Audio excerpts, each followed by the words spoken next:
दोस्तों ये है आईफ़ोन iOS 18 पे चलता हुआ। मैं आपको सेटिंग्स में जाकर दिखा देता हूँ। अगर हम जनरल में जाएँ, सॉफ्टवेयर अपडेट में यहाँ पर जाएँ, तो आप देख सकते हैं iOS 18.0 पर ये आईफ़ोन चल रहा है। यही मेजर चेंज यहाँ पर हुआ है, जो लेआउट में आप सबसे पहले देख पा रहे हैं कि जितने भी एप्लीकेशंस हैं उनको अब आप डार्क मोड में भी यूज़ कर सकते हैं, उनके आइकन्स चेंज हो गए। आप एक चीज़ का ध्यान रखिएगा कि जितने भी थर्ड पार्टी एप्लीकेशंस हैं वो यहाँ पर चेंज नहीं होंगे। ऑल्सो अगर आप एडिट होम स्क्रीन पर जाते हैं, कस्टमाइज़ में जाते हैं, तो आप इनके कलर्स को भी चेंज कर सकते हैं। ना सिर्फ ये, अगर ये छोटा-सा आइकन आप जो देख रहे हैं, इस पर अगर आप क्लिक करते हैं, तो आपको ऑप्शन मिल जाएगा अपने ही वॉलपेपर से कोई भी पर्टिकुलर कलर को सिलेक्ट करने का, और उसके अकॉर्डिंगली आप यहाँ पर ये चीज़ें लगा सकते हैं। और एक चीज़ है जो मैं आपको बता देता हूँ कि अब जो विजेट्स हैं, अब आप इनको भी रीसाइज़ कर पाएँगे। पहले आपको रीसाइज़ करने के लिए अलग से कस्टमाइज़ेशन वाले टैब में जाना पड़ता था, बट अब डायरेक्टली आप इनको यहाँ से अपने अकॉर्डिंगली रीसाइज़ कर सकते हैं। और आप देख सकते हैं यहाँ पर भी इनको इस तरह से रीसाइज़ करने का ऑप्शन दे दिया गया है, which is quite cool. Also एक चीज़ है जो आपको पता होनी चाहिए कि अब हर एक एप्लीकेशन को ज़रूरी नहीं है कि आप ऐप ट्रे में ही रखें, आप उससे डायरेक्ट एक विजेट भी बना सकते हैं। फॉर एग्जांपल अगर हम क्लॉक्स वाले एप्लीकेशन में जाते हैं, आपको यहाँ पर ये ऑप्शन दिख रहे हैं, तो पहला ये जो ऑप्शन है ये है कि आप इसको ऐप ट्रे में रखें, और दूसरा है कि इसको एक विजेट बना दें। तो अब आप देख सकते हैं कि उसका ऐप आइकन चला गया है। क्लॉक की कम्प्लीटली इसी तरह से यहाँ पर ये काम करने वाली है। जैसा मैंने आपको बताया कि यहाँ पर आपको इस तरह के ऑप्शंस मिल जाएँगे कि आपको सीक्वेंस में लगाने की अपने एप्लीकेशंस को ज़रूरत नहीं है। ये सभी आइकन्स अब इंडिपेंडेंटली काम करेंगे और कहीं पर भी जा सकते हैं। सो इट्स नथिंग न्यू, हम एंड्रॉयड में सालों से देखते हुए आ रहे हैं। ऑल्सो दोस्तों, जो आपकी ऐप लाइब्रेरी है, यहाँ पर एक हिडन का ऑप्शन भी आपको मिल गया है। अपने एप्लीकेशंस को किस तरह से लॉक करना है, किस तरह से हाइड करना है, वो मैं उसके लिए एक सेपरेट वीडियो भी बनाऊँगा। लेकिन मैं आपको यहाँ पर भी बता देता हूँ कि अगर आप किसी एप्लीकेशन को लॉक करना चाहते हैं तो कैसे कर सकते हैं। एक चीज़ जो आपको पता होनी चाहिए, जो आपको कोई नहीं बता रहा है, वो ये है कि आप सभी एप्लीकेशन को लॉक नहीं कर सकते हैं। जी हाँ, ये एप्पल ने भी नहीं स्पेसिफ़ाई किया है, लेकिन अगर आप हर एक एप्लीकेशन को लॉक करना चाहें तो नहीं कर सकते। फॉर एग्ज़ाम्पल अगर मैं क्लॉक को लॉक करना चाहूँ तो नहीं कर सकता हूँ। ऑल्दो क्लॉक को लॉक करके आप कुछ करेंगे भी नहीं, ख़ास इसमें कुछ डेटा होता भी नहीं है। बट स्टिल इतना यूज़फुल चीज़ नहीं है, तो इसका मतलब ये नहीं कि एप्पल उसका ऑप्शन ही नहीं देगा। लेकिन अगर आप जाएँ यहाँ पर कॉन्टैक्ट्स में, तो यहाँ पर भी आपको नहीं मिल रहा है। हो सकता है आप कॉन्टैक्ट्स सबको दिखाना नहीं चाहते, तो ये भी लॉक करने का ऑप्शन नहीं है। अगर आप फ़ोटोज़ में यहाँ पर लॉन्ग प्रेस करते हैं, तो आपको रिक्वायर फेस आईडी का ऑप्शन यहाँ पर मिल रहा है। अब यही तरीका है इसको लॉक करने का या फिर हाइड करने का भी। तो अगर आप रिक्वायर फेस आईडी में जाएँगे, तो यहाँ पर ये require face ID for photos बोल रहा है, यानी ये लॉक कर देगा। अब इससे आपको पता चलता है कि हर एक एप्लीकेशन आप हाइड भी नहीं कर सकते। फ़ोटोज़ जैसे एप्लीकेशन को आप हाइड नहीं कर पाएँगे, यानी हर एक एप्लीकेशन हाइड नहीं होगा, लॉक नहीं होगा, लेकिन कुछ हो जाएँगे, कुछ हाइड होंगे, कुछ लॉक होंगे, और किसी-किसी एप्लीकेशन के साथ आप कुछ भी नहीं कर सकते। सो अगर इसको लॉक करना है तो रिक्वायर फेस आईडी पे क्लिक कर दीजिए। मेरी फेस आईडी यहाँ पर स्कैन हो गई है। सारी चीज़ों को मैंने डन कर दिया है। अब अगर मुझे फ़ोटोज़ एप्लीकेशन को खोलना है, मैं अपने फ़ेस से थोड़ा-सा दूर कर दूँ, तो आप देख सकते हैं फ़ेस आईडी स्कैन कर रहा है, और फ़ेस आईडी स्कैन कर लेगा, तो मैं फ़ोटोज़ में जा सकता हूँ और अपने सारे फ़ोटोज़ को चेक कर सकता हूँ। सो ये भी एक अच्छा फ़ीचर दे दिया गया है, लेकिन हर जगह काम नहीं करेगा। ऑल्सो अगर आप नोट्स एप्लीकेशन में जाएँ, एक न्यू नोट बनाएँ, तो यहाँ पर अब आपको नोट्स में भी कैलकुलेशन करने का ऑप्शन मिल गया है। फॉर एग्ज़ाम्पल अगर आप यहाँ पर लिखते हैं लाइक 43 क्रॉस 52, तो ये क्या होगा, और इसके आगे मैं इक्वल्स टू साइन लगा देता हूँ, तो आप देख सकते हैं यहाँ पर आपको आपका आंसर मिल गया है। तो इस तरीके से कैलकुलेशन आप कर सकते हैं। सो ज़रूरी नहीं है कि वो आप हैंड रिटन फॉर्म में ही करें, आप इसको डायरेक्टली टाइप करके भी कर सकते हैं। आप सेटिंग्स में जाकर देखिए तो कंप्लीट लेआउट यहाँ पर चेंज हो गया है। आप देख सकते हैं आपकी सेटिंग्स में अब नीचे एप्लीकेशन के लिए एक नई ऐप ट्रे बना दी है। सो एक इसको क्लीनर लुक देता है, थोड़ा ज़्यादा रिफाइंड लुक दे देता है, ये एक अच्छी चीज़ है। ऑल्सो दोस्तों, मैं आपको एक चीज़ बताऊँ कि अगर आप वॉलपेपर्स में जाते हैं, तो आपको कुछ नए वॉलपेपर्स भी देखने को मिलेंगे। ये वॉलपेपर्स होंगे iOS 18 स्पेसिफिक।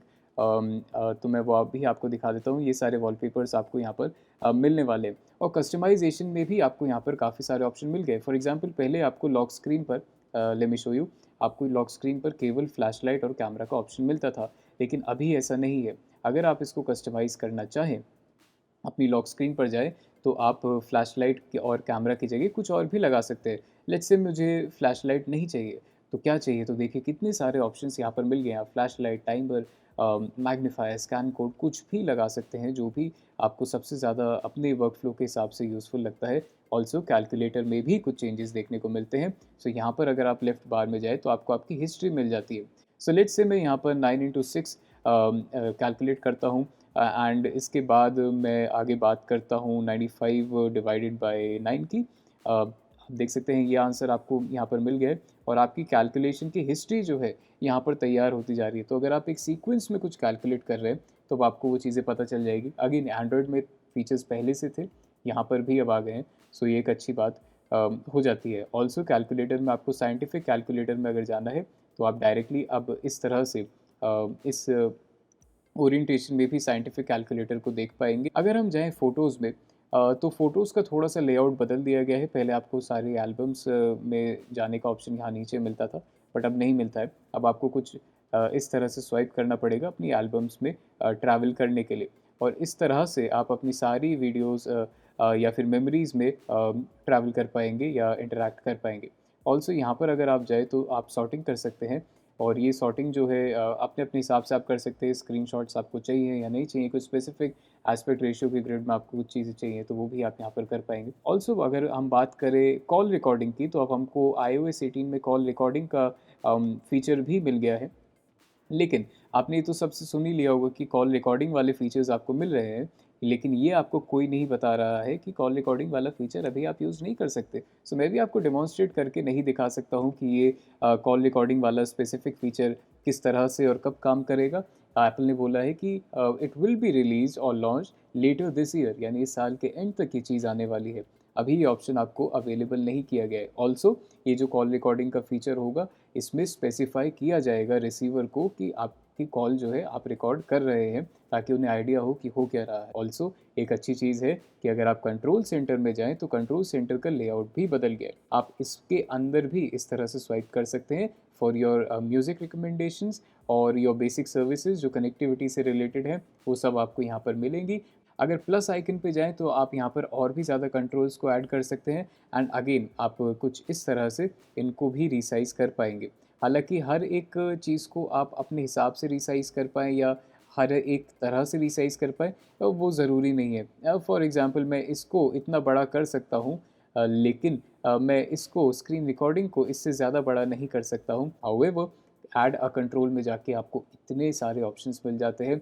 इस बार आप बहुत सारे ऑप्शंस को यहाँ पर इनेबल कर सकते हैं, जो कि काफ़ी कमाल बात है। देखिए कितने सारे ऑप्शंस हैं। ऑल्सो पावर ऑफ बटन अब आपको यहाँ पर ही मिल जाता है, तो इस पे क्लिक करिए और आप इसको पावर ऑफ कर सकते हैं। पहले आपको बटन्स को प्रेस करना पड़ता था, बट अब केवल आप यहाँ से स्वाइप करेंगे तो चीज़ें काम करने लगेंगी। दोस्तों अगर आप सेटिंग्स में जाते हैं और उसके बाद आप जाते हैं एक्सेसिबिलिटी में, तो यहाँ पर आपको एक ऑप्शन मिलेगा जो काफ़ी कूल है, काफ़ी इंटरेस्टिंग है, आई ट्रैकिंग का।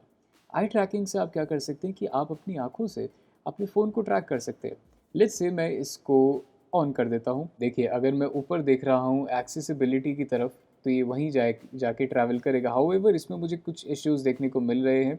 ये मेरे आई मूवमेंट के हिसाब से अच्छे से तो काम नहीं कर पा रहा है, लेकिन फिर भी काफ़ी हद तक ये मुझे लगता है आने वाले समय में देखिए यहाँ पर क्योंकि ये बीटा वर्ज़न है तो ये काम भी नहीं कर रहा है। बग फिक्सेस होंगे धीरे-धीरे अपडेट में। अब मैं जैसे-जैसे देख रहा हूँ ये उतना अच्छे से काम नहीं कर रहा है। आने वाले समय में अच्छे से काम करेगा।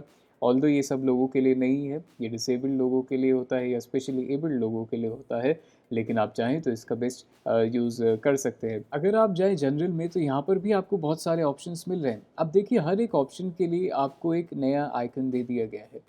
तो ये एक नया यूज़र इंटरफ़ेस वाला एक्सपीरियंस जो है वो आपको नया देने वाला है। सो आप ईज़िली अपने फ़ोन को यूज़ कर पाएँ, उस तरीके के फ़ीचर्स यहाँ पर दे दिए गए हैं। दोस्तों मेजर चेंजेस तो यही हैं, लेकिन छोटे-मोटे चेंजेस हर एक एप्लीकेशन में किए गए हैं। फॉर एग्ज़ाम्पल अगर हम कैलेंडर में जाते हैं, तो कैलेंडर में भी आपको छोटे-मोटे ऑप्शंस मिलेंगे। यहाँ पर अगर आप जाएँ, तो आपको एक कॉम्पैक्ट स्टाइल में चाहिए, आपको डिटेल्ड स्टाइल में चाहिए, तो वो उस तरह से आप चेंज कर सकते हैं। ऐसे हर एक एप्लीकेशन में छोटे-मोटे चेंजेस हैं जो कि अच्छी बात है। अगर आप मैसेजेस में जाएँ, आप यहाँ पर देख सकते हैं कि आपको रिएक्शन करने का ऑप्शन भी मिल गया है। तो पहले ये कलरफुल नहीं होते थे, अब ये कलरफुल हैं। ऑल्सो आप इसमें जो भी मर्ज़ी का इमोजी लगाना चाहें रिएक्ट करने के लिए वो लगा सकते हैं। जैसे मुझे डॉल्फिन लगानी है तो मैंने वो कर दिया है। अगर आप प्लस आइकन पे जाते हैं, अब यहाँ पर दोस्तों देखिए जो एप्पल ने बताया था आपको कि आप अपने जो मैसेजेस हैं उनको शेड्यूल कर पाएँगे। आईफ़ोन 12 मिनी में मुझे वो शेड्यूल करने का ऑप्शन मिल ही नहीं रहा है। तो यानी वो ऑप्शन भी इन्होंने हर एक डिवाइस में अभी तक तो दिया नहीं है। तो ये कुछ चीज़ें हैं जो ना एप्पल बता रहा है, ना कोई और आपको बता रहा है, लेकिन आपको पता होना चाहिए कि ऐसा भी फीचर है जो इंट्रोड्यूस किया गया था। सो iOS 18 हर उस आईफ़ोन पे सपोर्ट करेगा जो आईफ़ोन्स iOS 17 को सपोर्ट कर रहे थे। कुछ फीचर्स हैं जो मुझे यूज़फुल लगे, जैसे फाइनली अब आप लॉक कर सकते हैं। कुछ चीज़ें हैं जो मुझे पसंद नहीं आई कि अगर आप हर एक एप्लीकेशन को लॉक नहीं भी कर सकते हैं, तो एटलीस्ट स्पेसिफ़ाई कर देना चाहिए था। ये बेसिक बातें हैं जो आपको पता होनी चाहिए थी। ये इन डेप्थ वीडियो iOS 18 पर आई होप आप लोगों को पसंद आई होगी। अगर वीडियो पसंद आई हो तो वीडियो को लाइक करिएगा, चैनल को सब्सक्राइब करिए, दोस्तों के साथ शेयर करिए। मेरा नाम है सूर्यांश, बस मिलता हूँ आपसे अगले वीडियो में। टिल देन टेक केयर, बोलते रहिए भारत माता की जय। जय हिंद।